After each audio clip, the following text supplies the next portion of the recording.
pre-existing conditions with the parents growing up. And so conditioning is the first place to look. For example, you are raised on your planet with all sorts of contradictory and conflicting belief systems about money, such as love of money is the root of all evil. You will never be a success unless you have a lot of money. How do you allow those two things to coexist side by side without being confused? Because the conditioning will determine what the belief systems are and what the subconscious is holding on to. And if there's limitations there, then you want to heal whatever that misconception is, because all humans are deserving, innately, inherently deserving. It's just a matter of recognizing it, owning it, understanding it, and believing it. Many people who believe, well, I will never be successful if I don't have a lot of money, but also believe that I will become a greedy person, a bad person, if I only get a lot of money, may never allow themselves to become physically wealthy, because it is more important to them to be a good person than to be a bad one. So if they associate the idea of being a bad person with having a lot of money, then that's a belief they need to look at, because they don't have to have that association. The idea is not that you have to become more abundant than you are. The idea is to get in touch with what you are saying you are abundant in.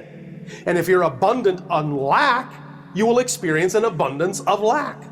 You have a conflict going on now between the limited human and the souled being. The soul doesn't really necessarily care about all of the human whinings. None of it matters. It doesn't matter if you didn't pay your rent. It doesn't matter if you were a multimillionaire. None of it matters. Those are things of concern to the human aspect only.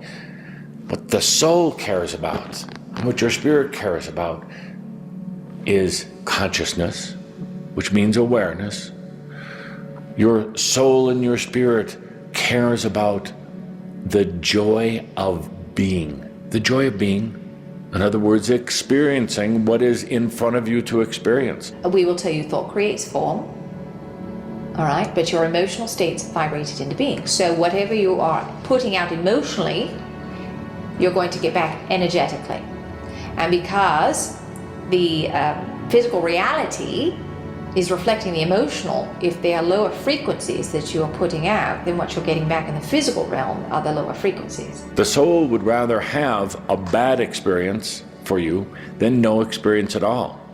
You see, those humans who try to run from experiencing things and doing things and creating things, they're really frustrating their own soul. Whatever vibration you give off, whatever frequency you create or generate, determines utterly and absolutely whatever experience is reflected back to you from your reality, because physical reality really does not empirically exist apart from your definition of it. Even your own quantum physicists are beginning to discover this. So physical reality is likened to a mirror. It's not going to say, well, Johnny's been a good boy today, so we're going to reward him, or Susie's been a bad girl today, so we're going to punish her. It's very impersonal. It has nothing to do with the traditional concepts of a punishing or judgmental God. So whatever it is that you give off, whatever form you give yourself, however you define and identify yourself, is what is reflected back to you from your reality, so that you can decide whether you wish to retain that idea and that frequency or whether you wish to change it. You create your realities, every bit of your realities, from birth to death and everything in between. The vast majority, unfortunately, majority of humans spend their valuable and precious creative energies chasing after the little things. From our perspective, the most effective way to alter your reality is to get in touch with, consciously, the beliefs that have created the reality you are experiencing so far. To find out what that belief is, to identify it and define it, will give you conscious recognition of what has been generating your reality. Once you have defined the belief, you can then understand as a mechanism how it has been generating the frequency that's caused the reflection you've been experiencing. And once you define it and recognize that as the mechanism, you can then replace it with a belief that you prefer. And you can also then believe, if you wish, that that new belief will replace the old one just as effectively and create reality just as effectively as the old belief did. But once you replace the belief, and thus then it generates new emotions, new thoughts, and new behaviors, you will then get a new reality that is reflective of those ideas. When your life changes like that, don't be surprised at the changes. That's one thing that always amazes the angelic beings that I work with. A human asks for change, and then their life starts changing, and then they, freak out, because they lose their job, and they lose their family, and they lose all that old baggage they've been carrying around. And they go into fear. But understand that as the changes begin, there's an evolution of energy. It is a cleaning house, getting rid of the old to make way for the new you. We always say it's a bit like, placing your order with the universe, if you will. You climb the stairs to the rooftop of the building and you throw your boomerang out to the universe. That's your order. All right? And so you've taken yourself to a frequency level up here. So you place your order and then you start to worry about it. It hasn't come back yet. I must not deserve it. I'm not going to get it. So you drop yourself out. You go down a couple floors. Well, the order comes back and you're not standing on the roof anymore. All right? You've dropped out of the frequency range that exists in. So you've got to keep yourself the same rate at which you are placing your order. It seems like you're saying that it's almost a choice, like setting goals or things. Something like that. No goals. That is so mental. That is so, what do you say in your expression? So yesterday. So 80s college was telling us. Forget the goals. It is an exercise in frustration, in futility. You, a sovereign being, don't need goals. Do you know why? I'll tell you why. Because you attract everything to you. Certainly, it's never beneficial to anyone to do anything that does not feel good to them. And so many humans are doing things that don't feel good to them. And the perfect example of that is people are often in jobs they hate. They're doing the work for the money, not because they love it. So anytime you're doing anything that does not feel good to you or that does not resonate with you, you're doing yourself a great disservice.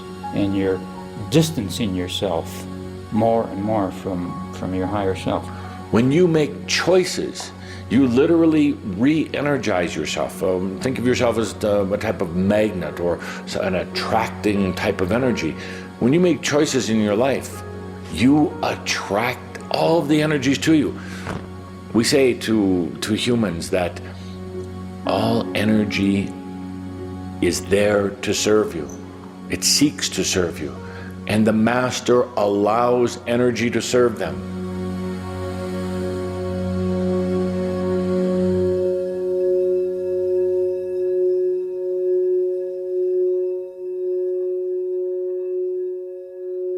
God is not this divine being who sits up there somewhere in the clouds on a throne and dictates to you what your life should be. God does not judge or criticize. God is not a single entity like that. It's the divine energy that permeates everything. We understand that the term God may have many different interpretations on your planet. It is simply a generalization to make it easy to understand the concept that we are discussing. But that word holds many connotations and unfortunately many negative ones for this planet because of how you have been conditioned with religion. All right, you've been sold a lot of lies, right? But there's also a lot of truth in there. And if you want people to believe something that you're selling and it's not the truth, you're going to sprinkle it with the truth. Because if you told someone a bold-faced lie, guess what? They'd know you're lying. People project humanity onto God, yes. And the religions have done this as a way to help people conceive God. And it certainly makes sense. If you've got to have something to sink your teeth into, something to imagine as an image of God, then you need a religion, quote unquote, an organization, a codification of what God is into a personification. And in history, that's what's happened. People have had to project some form of personification onto all that is in order to conceptualize it.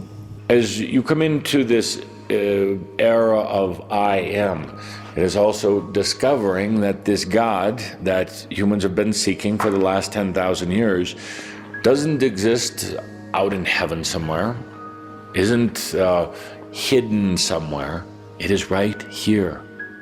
It has always been there. There's a shift. We would suggest some are saying there's a new myth of God arising at this time.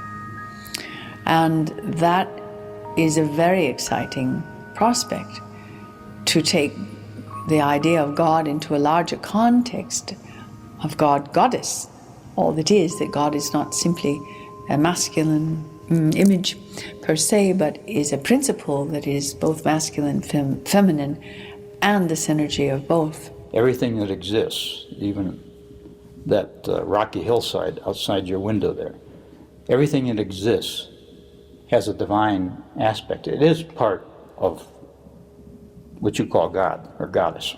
And you don't like that. The viewers don't like that. The watchers don't like that, for they wish to put God on the pedestal. And they want to say all good things come from God, and they are taught they are nothing from birth. And it's not that way.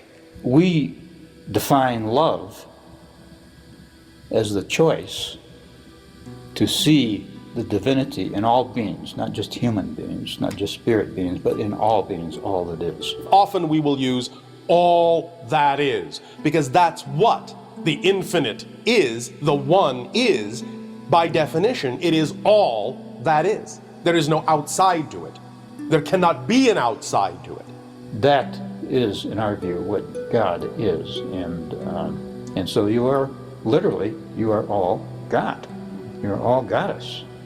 And you have the power that goes along with being divine, even though you don't think you do most of the time.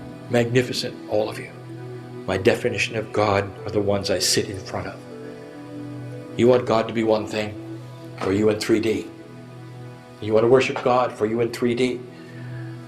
And I tell you this, that the day that you start suppressing what you've been told and opening the door to what God really is, in will come God, and it'll have your face on it.